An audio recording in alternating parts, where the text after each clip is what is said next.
एक कोने में विक्रम भी अपनी गन थामे ध्यान से कमांडर की बात सुन रहा था। कुछ देर बाद उसको महसूस हुआ कि कोई उसे घूर रहा है। विक्रम ने नजर उठाकर कैडेट्स की तरफ देखा। हमेशा की तरह किसी का ध्यान उस पर नहीं था। विक्रम फिर से निशाना लगाने के बारे में सुनने लग गया, लेकिन उसे लगातार ऐसा लगता रहा कि उस पर कोई नजर रख रहा है। झटके से विक्रम ने चेहरा कैडेट्स की तरफ घुमाया। एक कैडेट की आंखें विक्रम पर गड़ी हुई थी और उन आंखों में औरों की तरह गुस्सा नहीं था, बल्कि खून सवार था। उस कैडेट को देखते ही विक्रम का भी खून खौलने लगा।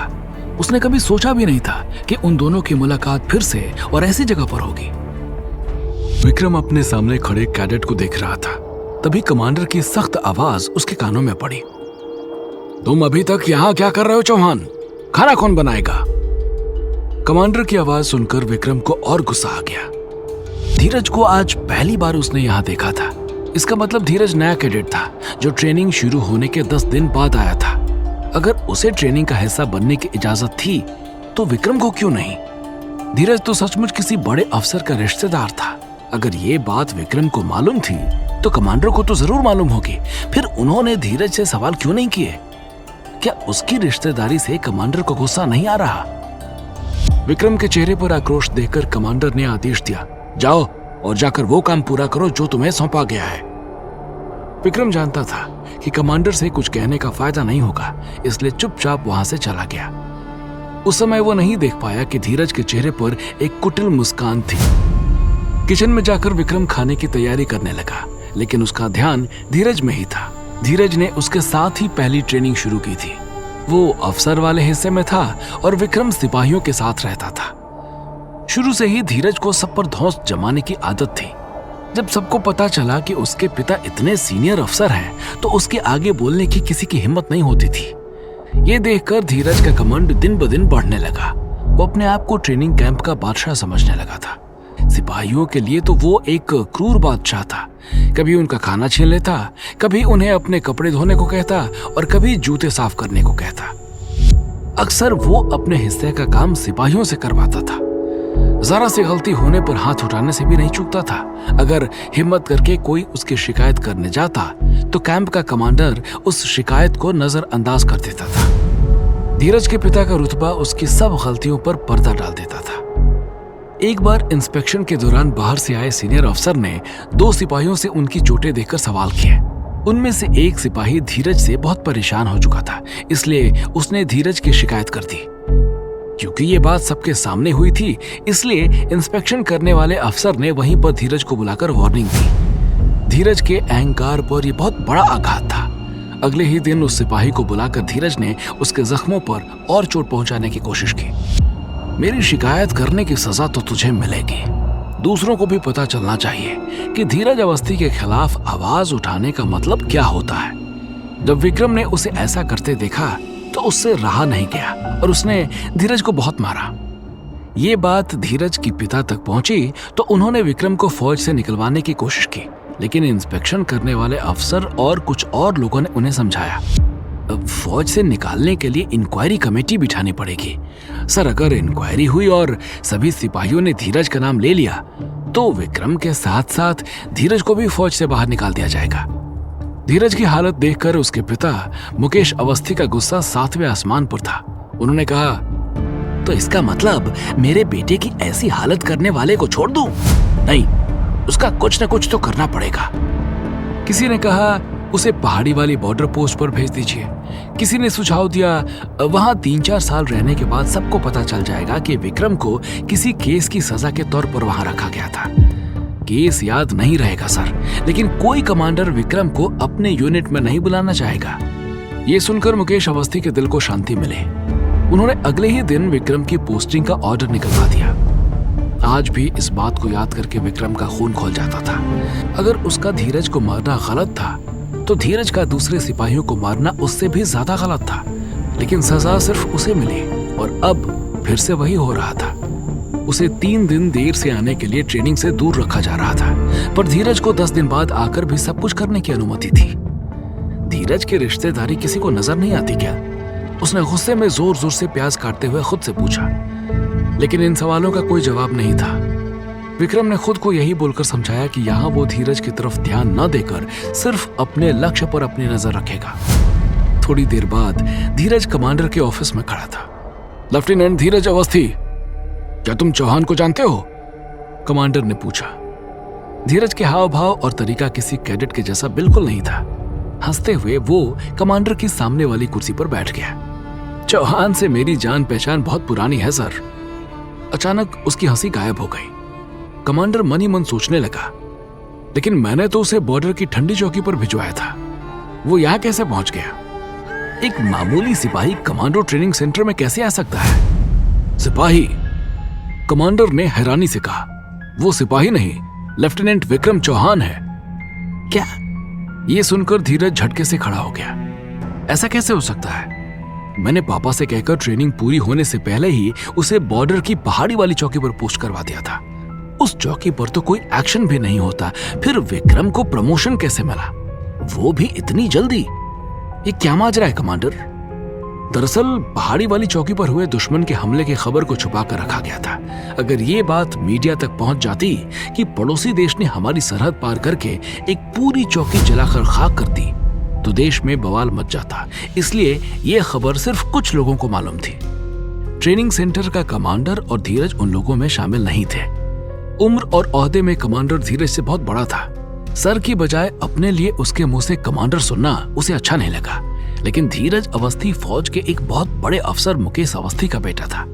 मुकेश अवस्थी से सीनियर सिर्फ एक आदमी था और वो थे सेना के चीफ। धीरज हमेशा से अपने पिता के रुतबे का फायदा उठाता आया था और इसी वजह से आज वो कमांडो ट्रेनिंग के लिए पहुंचा था। धीरज या उसके पिता से कुछ भी कहकर कमांडर अपने लिए मुश्किलें नहीं खड़ी करना चाहता था, इसलिए चुपचाप धीरज को ट्रेनिंग में शामिल कर लिया। लेकिन अब विक्रम के बारे में जानकर कमांडर भी सोच में पड़ गया। अगर वो सचमुच इतने कम समय में इतना बड़ा प्रमोशन लेकर आया है तो कोई बात जरूर होगी। क्या विक्रम किसी सीक्रेट मिशन का हिस्सा था या वो यहाँ किसी मिशन पर आया है? नहीं, यहाँ आना कोई मिशन नहीं है। अगर ऐसा होता तो मुझे बताया जाता। कमांडर ने अपने आप को दिलासा दी। अपने सवाल का कोई जवाब ना पाकर धीरज ने जोर से पूछा, आप मेरी बात सुन रहे हैं या अपने आप से बात किए जा रहे हैं? मुझे बताइए विक्रम यहाँ कैसे आया? कमांडर ने कंधे उचकाए। मुझे बस इतना पता है कि कैंप शुरू होने के 3 दिन बाद लेफ्टिनेंट विक्रम चौहान को यहाँ कमांडो ट्रेनिंग के लिए भेजा गया। इससे ज्यादा मैं नहीं जानता। थोड़ी देर सोचने के बाद धीरज ने पूछा, वो ट्रेनिंग के लिए आया है तो सबसे अलग क्यों खड़ा था? और खाना बनाने की ड्यूटी, ये ड्यूटी आपने दिया ना? एक लंबी सांस लेकर कमांडर ने धीरज को पूरी बात बताने के बाद कहा, उसकी चिट्ठी देखकर मुझे सचमुच बहुत गुस्सा आया था, इसलिए किचन में ड्यूटी पर लगा दी। मुझे लगा वो ये काम नहीं कर पाएगा और मुझे उसे यहाँ से निकालने का मौका मिल जाएगा।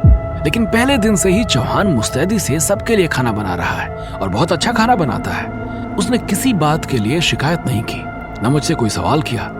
मैं चाहकर भी उस पर गुस्सा नहीं निकाल पाता। आज पहली बार मैंने उसे इतने तहस में देखा, वरना वो ऐसे रहता है जैसे यहाँ है ही नहीं। धीरज को अब विक्रम पर गुस्सा ही नहीं था, बल्कि उससे ईर्ष्या भी हो रही थी। क्या आप कोई इल्जाम लगाकर उसे यहाँ से निकाल नहीं सकते? मुझे उसकी शक्ल से भी नफरत है। उसने दांत पीसते हुए कहा, मैंने तुम्हें बताया ना, वो चुपचाप सारे काम कर रहा है। उसे निकालने के लिए मेरे पास कोई कारण नहीं है। रही बात ट्रेनिंग की, तो उसे मेरी क्लास में आने की इजाजत नहीं है। 3 महीने यहाँ रहने के बाद भी वो कुछ नहीं सीख पाएगा। तुम फिक्र मत करो। कमांडर ने धीरज को समझाया। लेकिन उसे देखकर जो मेरा माथा घूम जाता है, उसका क्या करूं? धीरज ने गुस्से में अपनी हथेली पर दूसरे हाथ से मुक्का मारा। अचानक कुछ सोचकर उसका चेहरा चमकने लगा और उसने कमांडर से पूछा, ट्रेनिंग में कैडेट्स को चोट लगना तो आम बात है ना? विक्रम को भी हल्की या गहरी कोई चोट लग सकती है। कभी कभी तो ट्रेनिंग के दौरान हादसा होने से कैडेट की मौत भी हो जाती है। वो खुद ये काम कर चुका था, इसलिए दोबारा किसी को चोट पहुंचाने में उसे जरा भी डर नहीं था। कमांडर ने तेजी से हाथ हिलाकर उसे आवाज नीचे करने के लिए इशारा किया और फुसफुसाकर कहा, तुम जानते भी हो ये क्या कह रहे हो? ऐसा कुछ हुआ तो सबसे पहले मेरी गर्दन पर फंदा कसेगा। धीरज ने टेढ़ी मुस्कान के साथ उसकी तरफ देखा। कितना डरते हो आप? मुझे पापा को कहना पड़ेगा कि अब आप में हिम्मत और बहादुरी नहीं रही, इसलिए आगे से आपकी पोस्टिंग छोटी चौकियों पर ही होनी चाहिए। कुछ देर चुप रहने के बाद कमांडर ने मजबूरी में कहा, लेकिन जो भी करना ऐसे करना कि मुझ पर कोई उंगली ना उठे। धीरज हंस पड़ा। सच कहूं तो आपके लिए पापा ने प्रमोशन का इंतजाम किया है, बस मेरी ट्रेनिंग अच्छी तरह करवा दीजिए, फिर पापा आपका जरूर ख्याल रखेंगे। कमांडर का चेहरा खिल उठा। मेरे होते हुए तुम ट्रेनिंग की फिक्र बिल्कुल मत करो। इतने में किसी ने दरवाजा खटखटाया। अंदर आओ, कमांडर ने रौब से कहा। स्टोर का मैनेजर धीरज को देखकर हिचकिचाया। कमांडर ने गर्दन हिलाकर उसे बोलने की इजाजत दी। सर, लेफ्टिनेंट विक्रम ने गन के लिए बुलेट्स मांगी है, क्या हम उन्हें दे सकते हैं? मैनेजर ने कमांडर से पूछा। धीरज गुस्से में बोल पड़ा। ऐसे कैसे बुलेट दे सकते हैं? टॉफी समझ के रखा है क्या? अगर उसकी गोली से किसी की जान चली गई तो कौन जिम्मेदार होगा? मैनेजर ने सवालिया नजरों से धीरज की तरफ देखा और सोचा, कौन है ये जो कमांडर की तरफ से ऑर्डर दे रहा है? कैंप में तो कैडेट की तरह खड़ा था और यहाँ कमांडर के सामने बोलने की हिम्मत कर रहा है। कमांडर भी इसके व्यवहार से नाराज नहीं लग रहे हैं। पता नहीं कौन है। उसकी बात पर ध्यान न देते हुए मैनेजर कमांडर के आदेश का इंतजार करता रहा। अगर कोई और होता तो कमांडर भी साफ इनकार कर देता, क्योंकि विक्रम की ट्रेनिंग से उसे कोई लेना देना नहीं था। लेकिन इस वक्त उसे विक्रम के बारे में ही नहीं, धीरज के लिए भी सोचना था। धीरज विक्रम को रास्ते से हटाना चाहता था और जैसा उसने बाहर मैदान में देखा था, विक्रम का गुस्सा भी धीरज के लिए कम नहीं था। अगर दोनों की लड़ाई हो और ऐसे में गोली चल जाए तो सबका काम आसान हो सकता था। कमांडर को ख्यालों में खोया देखकर मैनेजर ने फिर से अपना सवाल दोहराया। ठीक है, कमांडर ने सांस छोड़कर कहा, लेकिन आज नहीं, मैं बताऊंगा उसे बुलेट्स कब देनी है। मैनेजर दरवाजा बंद करके वापस चला गया। धीरज तुनक कर कमांडर की तरफ मुड़ा। ये क्या किया आपने? जब मैंने मना कर दिया था तो आपने इजाजत क्यों दी? वो कल का सिपाही आज हमारे साथ खड़ा होकर गन चलाएगा, इतनी औकात है उसकी। कमांडर ने उसे समझाया। तुम हर बात को ऊपर ऊपर से समझते हो, उसकी गहराई में नहीं जाते। मैंने जो भी किया उसका फायदा तुम्हें ही होने वाला है। क्या मतलब? धीरज ने आंखों को सिकोड़कर पूछा।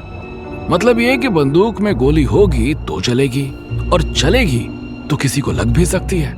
गोली लगने वाला तो मरता ही है, लेकिन जिसने चलाई है वो भी कातिल बन जाता है। मरना उसको भी पड़ता है। कमांडर ने गोल मोल शब्दों में अपनी बात धीरज के आगे रख दी। उसकी बात सुनकर धीरज सोच में पड़ गया। फिर उसके चेहरे पर वही जहरीली मुस्कान लौट आई। कमाल का प्लान है कमांडर। ये कोई जंग का मैदान नहीं है जहां बिना सोचे दुश्मन पर गोलियां बरसाई जा सकती है। हाँ, लेकिन हादसा होना भी अनसुनी बात नहीं है। अगर उसके हाथ से गोली चली तो वो कातिल बनकर मरेगा, और अगर खुद किसी की गोली का शिकार बन गया तो आप उसे हादसा कहकर एक रिपोर्ट में बंद कर देंगे। बिल्कुल, अब जाकर तुम्हें बात समझ आई है। कमांडर ने उसकी हाँ में हाँ मिलाई। अगला एपिसोड देखने के लिए डिस्क्रिप्शन में दी गई लिंक पर क्लिक करें और देखिए छुपा रुस्तम की पूरी कहानी।